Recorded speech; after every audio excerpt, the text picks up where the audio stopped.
If you really want to be free, make every thought a thought of freedom. That was our guest today singing a line from her favorite poem. And why is she singing? Because she's a music therapist from Nepal, and she shows us that you can indeed blend passion and purpose. Moving the Needles presents Sowing Change, a podcast exploring change in all of its forms. Change can be small, subtle, and nuanced, and we're here to show you that you can be a change maker wherever you are. My name is Toffy Char, and on the show today, Shreeti Pradhan. Shreeti is a music therapist, musical artist, and a student of Buddhist studies from Nepal. Both her therapeutic and artistic work is based in Nepal and India. She is currently working in the areas of learning disabilities, mental health care, and community well-being. Shreeti, welcome to Sowing Change. Thank you, Toffy. So Shreeti, you're a music therapist, which I think is so cool. Can you explain what music therapy is to those who might not be familiar with it? So, music therapy is a clinical profession where certified music therapists use music as a tool to address non-musical health goals. So, these health objectives could be socio-emotional, mental, or physiological.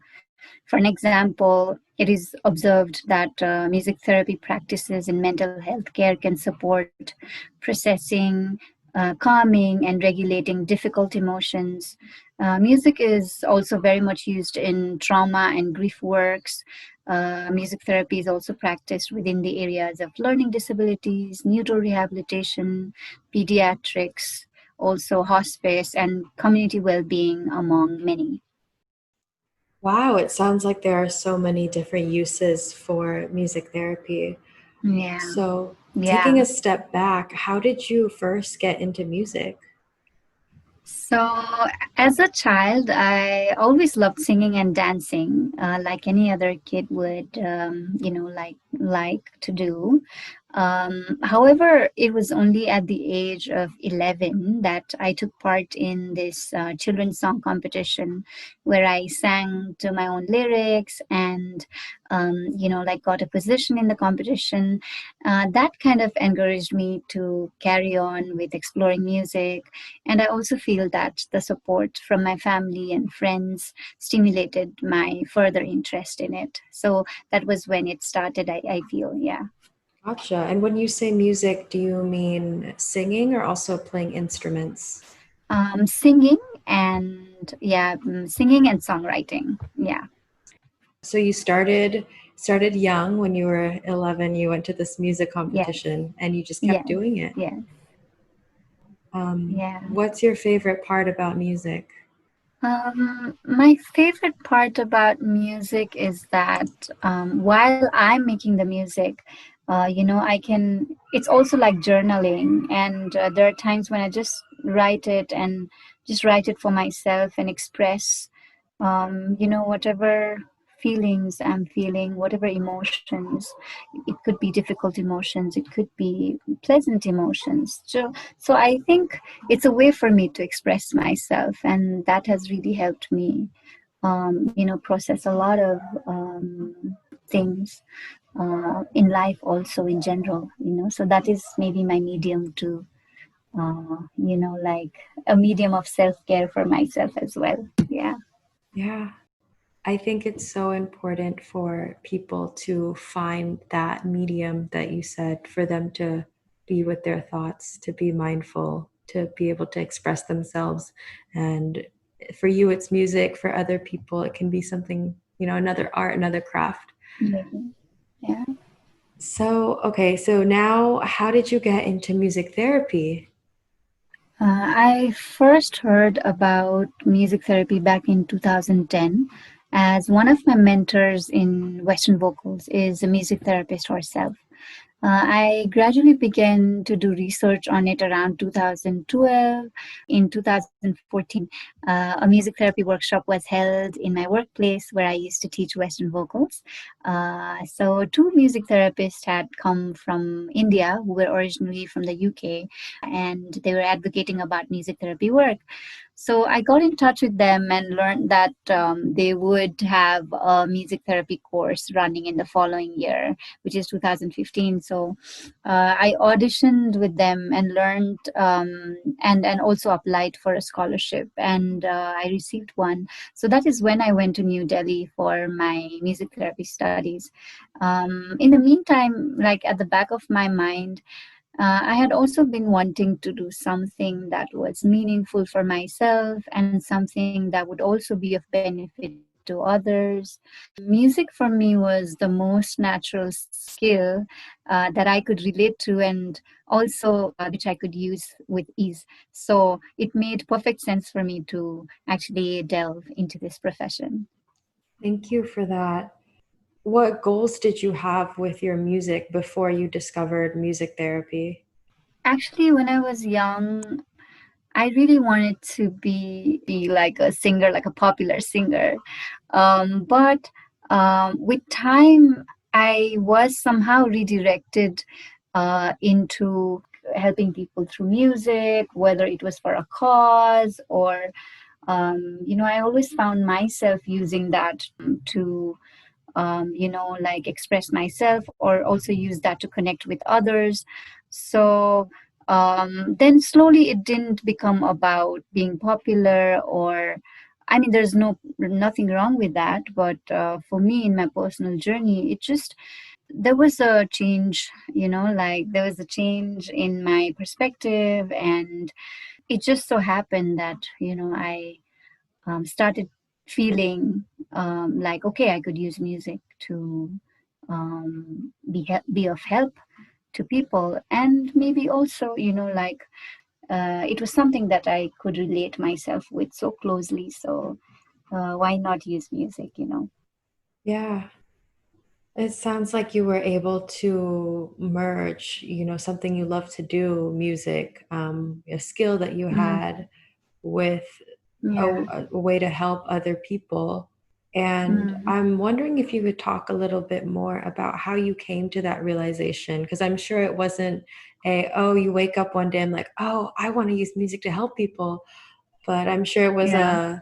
something that took time and was a process. So wanted to ask you what that Yeah. process was like. Yeah, at the beginning, I was basically into songwriting and singing and performing with bands. That really, I think that was like a really preparatory phase for me to know what improvisation would be. I mean, I'm actually thankful that I could do all of that, so that now when I look back, the whole playing with bands, singing, collaborating with artists, I think those were my journey that led me to like feeling like, okay, I think music therapy is what I want to do. So it's clear that you are able to give back in your career as a music therapist. Mm. And I'm wondering why giving back in your career is important to you.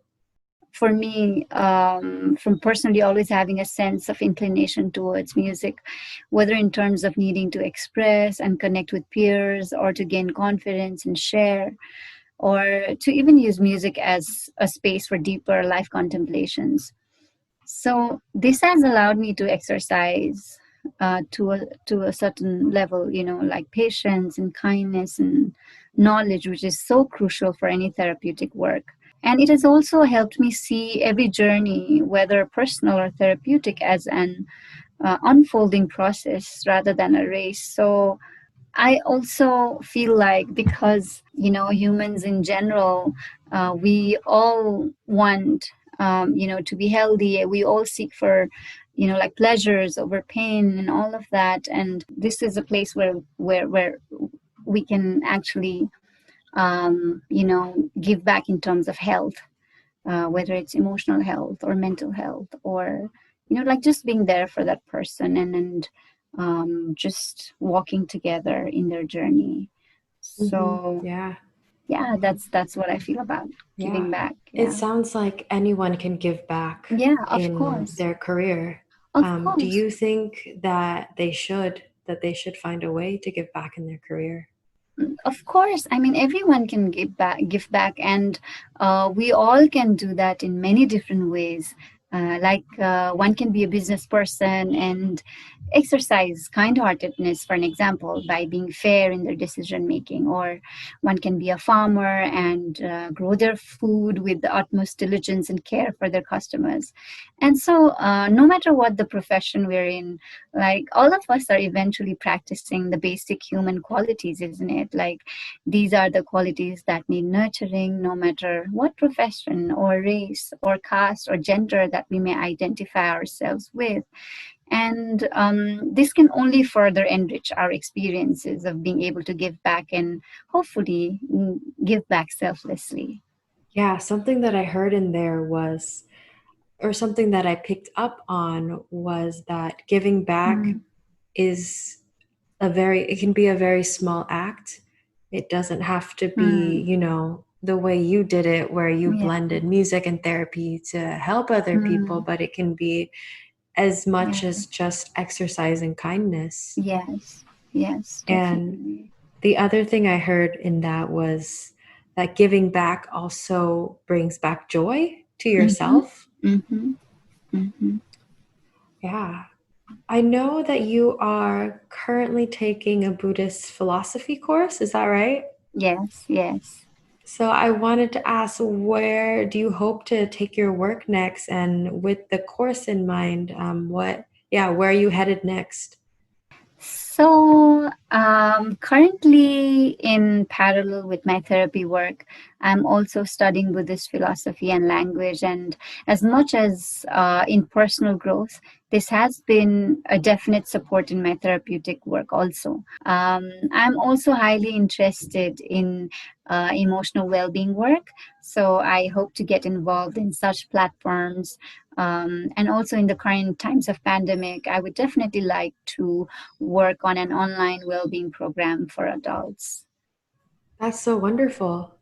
For people who might be interested in emotional well-being work, Mhm. are there tips or suggestions that you have for them?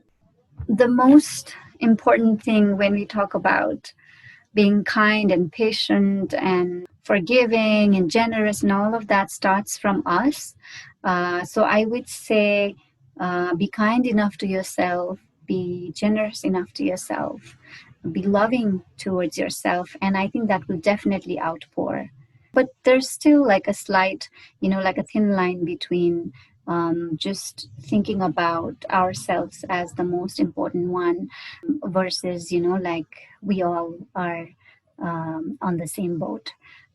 So I think the perspective that I'm holding is rather that, we're all on the same boat and we all need to do self care.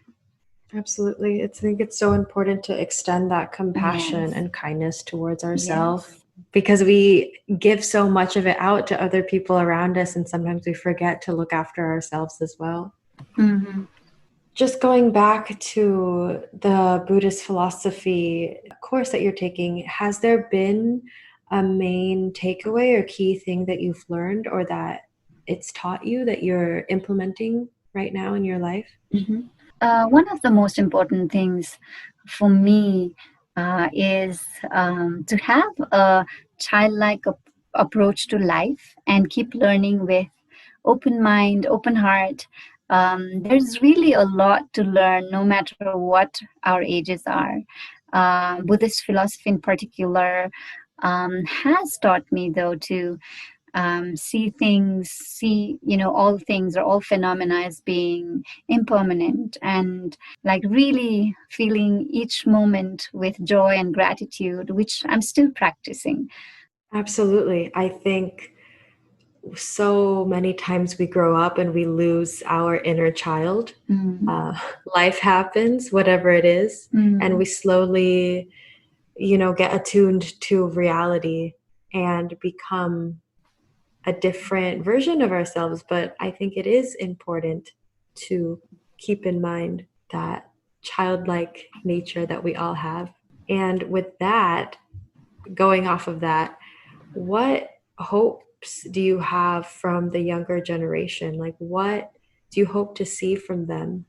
It is actually very heartwarming for me to see young musicians or music teachers or artists getting interested in music therapy work. There are a bunch of young people in and outside from Nepal who keep um, contacting me and asking me about music therapy work. And if those of you are also listening, I just want to say that there's really so much meaningful work that can be carried out through the music therapy profession and any other profession. And like no matter which area you choose to work in, it would perfectly fit the puzzle. I really believe that the world now needs more supporters, cheerers, caregivers, and music therapy, in particular, can also be a transformative experience for you in many different ways, as such. That's so wonderful. And I think you were just touching on my next question, which Mm, was what are some skills that you think people should have if they want to pursue a career in music therapy? mm, Or if you have mm. any advice, and I think you touched on this before, but wanted Okay, to throw that question back to you. right. I feel we all come with a certain skill set. What worked for me was exploring and engaging with my musical skill over a good amount of time, which means, of course, getting both excited and equally bored to some degree. This somehow allowed me to sense redirection regarding what I could do with music that would really be of benefit to people. If we have an intention of service, no matter what we do, it's going to be of some kind of benefit. But again, we have to be very aware of also trying to do it selflessly as much as we can. I believe it is important to actually feel unimportant, especially when you're offering service, because it is so much about the other person than just I or me. So when it becomes about the other person, the work we do becomes an exciting hobby and full of learnings, and we may be enjoying every moment of it. And who wouldn't want to have a job like that?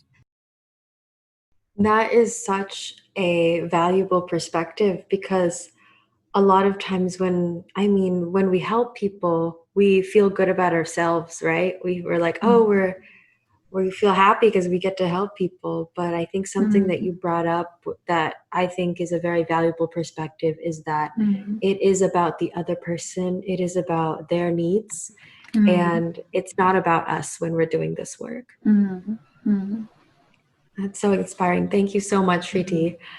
Thank you, Toffy. You're So, welcome. to wrap up, we always ask Mm. folks to share an inspiring book or quote they'd like to share. But I'd like to ask you if you could sing a line from your favorite song and also just tell us a little bit about why it's your favorite song. Okay, so I recently came across these English translations of the 6th century Buddhist text. These poems were written by and about the first Buddhist women nuns, and it's called the Therigatha verses. This particular translation that I'll be singing is by Matthew Wengast, and it's from his newly published book, The First Free Women. I specifically loved these poems because it showed and it expressed how women were already so progressive even in the 6th century, the way they thought, the way they wrote. It's just so amazing, and it's inspiring. That is wonderful. Yeah. Hmm. Hmm. Um, Okay. let's All hear right. Sure, it. sure. So it's called Tisa the Third.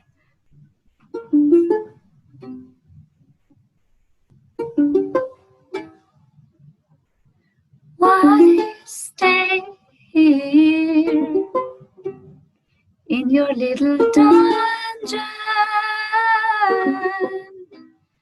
Oh, I stay here in your little dungeon.